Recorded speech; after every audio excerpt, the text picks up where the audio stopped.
निभाओ में बाहें कि महकी निगाहें तुम्हारे लगा जिंदगी का मजा ये रातें ये मौसम नदी का किनारा चंचल हवा। आप देख रहे हैं नेशनल वॉच खबरों का खजाना।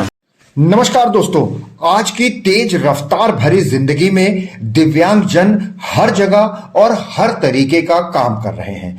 यूं तो पूरे विश्व भर में 3 दिसंबर को विश्व दिव्यांगता दिवस के रूप में मनाया जाता है और राजधानी लखनऊ में भी इसको लेकर के एक बड़ा आयोजन उद्गम वेलफेयर फाउंडेशन ने महानगर स्थित रेनबो सोसाइटी के दिव्यांग बच्चों के साथ मिलकर के किया। इस मौके पर केक काटा गया, मिठाई बांटी गई और खिलौनों को भी बांटकर दिव्यांग बच्चों का हौसला बढ़ाया। दिव्यांग बच्चों ने कई तरीके की एक्सरसाइज करी और बहुत सारी गाने सुनाए, कहानियां सुनाई। जैसा हमने आपको शुरू में दिखाया, तो दिव्यांग जन आज की इस तेज रफ्तार जिंदगी में कदम से कदम मिला करके चल रहे हैं और शायद ऐसे संगठन जो मौके मौके पर दिव्यांग जनों का हौसला बढ़ाते हैं, उनके कारण भी ये प्रेरणा आती है। तो आइए दोस्तों, आयोजन की पूरी जानकारी लेने के लिए हम बातचीत करेंगे उद्गम वेलफेयर फाउंडेशन की अध्यक्षा रूपाली श्रीवास्तव जी से और उनके साथ मौजूद है रेनबो सोसाइटी की संस्थापिका स्वाति शर्मा जी। इन दोनों लोगों से बातचीत करके ये जानकारी लेते हैं कि दिव्यांग जनों के लिए किस प्रकार से ये संस्थाएं काम कर रही हैं। नमस्कार, मैं रूपाली श्रीवास्तव, अध्यक्ष उद्गम वेलफेयर फाउंडेशन। उद्गम वेलफेयर फाउंडेशन निरंतर 4 वर्षों से समाज हित में समर्पित एक संस्था है जो प्रति वर्ष अलग अलग विषयों पे काम करती है। जैसे कि हम लोग पिछले 2 साल से हस्तशिल्प में एक सेंटर स्थापित करके उसमें निरंतर 100 से ज्यादा महिलाओं को प्रशिक्षित करके रोजगार की मुख्य धारा से जोड़ चुके हैं।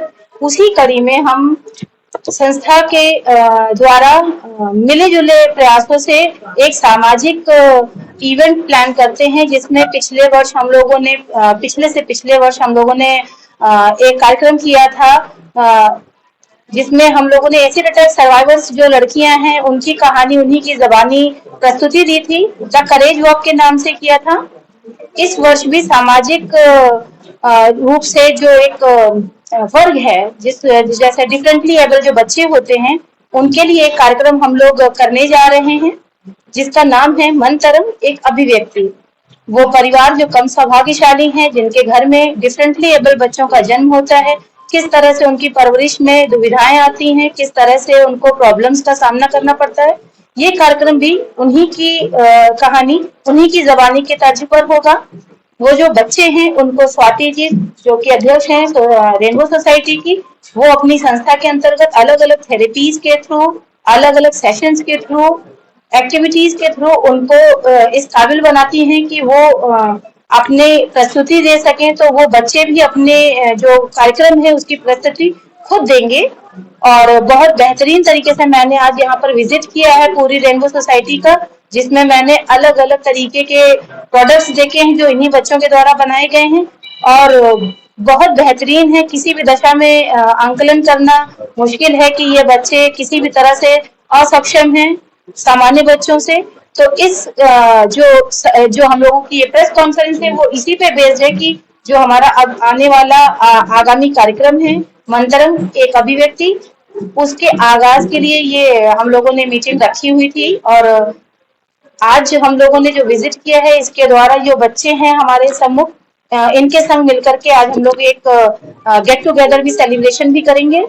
तो मैं चाहूंगी कि आप लोग जो बेसिकली इस विषय पे काम कर रही है स्वाति मैडम, उनसे भी आप रूबरू होइए। स्वाति जी नमस्कार, मेरा नाम है स्वाति शर्मा और मैं rainbow society for differently able की फाउंडर डायरेक्टर हूँ और मैं इस क्षेत्र में 96 से काम कर रही हूँ क्योंकि मैं खुद भी एक पेरेंट हूँ और मेरा बेटा जो है वो 98 में हुआ था, जो एक मल्टीपली चैलेंज बच्चा है और यही हम सबके साथ है, वो भी 35 वर्ष का हो चुका है। तो जो कि ईश्वर ने हम लोगों को चुना, बस इसी लक्ष्य को लेते हुए कि जिसके लिए ईश्वर ने हमें भेजा है उस काम को पूरी शिद्दत से किया जाए तो मैं 96 से इस क्षेत्र में काम कर रही हूँ, मेरी पूरी ट्रेनिंग इसी में है। और मैंने 23 साल तक एक संस्था के साथ काम किया as a principal, as a in-charge, और अब रेनबो सोसाइटी चला रही हूँ। यहाँ हमारा उद्देश्य है कि अर्ली इंटरवेंशन से लेके वोकेशनल ट्रेनिंग तक, यानी कि उनका एम्प्लॉयमेंट, क्योंकि एम्प्लॉयमेंट एक बहुत बड़ा क्वेश्चन है और अर्ली इंटरवेंशन भी बहुत ही बड़ा सवाल है। बच्चे का डायग्नोसिस होना और उसे प्रॉपर ट्रेनिंग मिलना।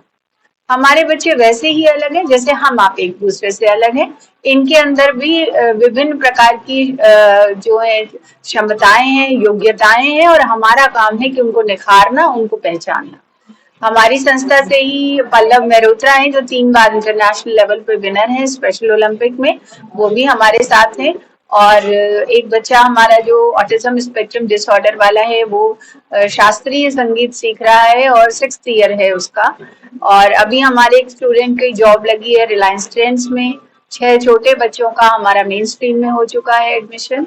और अभी हमारा बैंगलोर से भी कोलैबोरेशन हुआ है कुछ वोकेशनल एक्टिविटीज को लेके, कि recycling of flower and recycling of paper. तो हम लोग ये एक्सटेंचर की ग्रीन स्किल प्रोग्राम पे काम कर रहे हैं। हमारे बच्चे बहुत ही मेहनत और लगन से काम कर रहे हैं, और हमें सिर्फ ये देखना है, see the ability only, not the disability, because हम सब में से कोई भी परफेक्ट नहीं है। मैम, आपकी कार्यक्रम है, इसका क्या उद्देश्य है, इसके द्वारा क्या जानकारी मिलेगी? मैं रूपाली जी की बहुत ही आभारी हूँ कि मन तरंग कार्यक्रम उन्होंने हमारे साथ करने का जो एक अपना प्लान बनाया, तो बहुत ही अच्छा इसका उद्देश्य है। और हमारे बच्चों को भी एक वो प्लेटफॉर्म मिलेगा कि जिसमें वो अपनी अभिव्यक्ति कर सकेंगे, जैसे कि उनकी जो भी प्रतिभाएं हैं, गायन है, नृत्य है या योगा है, तो इस तरह की कोई भी उनकी जो योग्यता, क्षमताएं हैं, वो सभी लोग जान सकेंगे, जिससे समाज में भी जागरूकता आएगी। और मैं बहुत ही इसके लिए आभारी हूँ रूपाली जी की। हमारे बच्चे बहुत ही खुशी के साथ और बहुत ही उत्साह के साथ इस कार्यक्रम में पार्टिसिपेट करेंगे, कार्यक्रम होगा। हाँ, लगभग 70 बच्चे पार्टिसिपेट करेंगे। जी जी, कब होगा?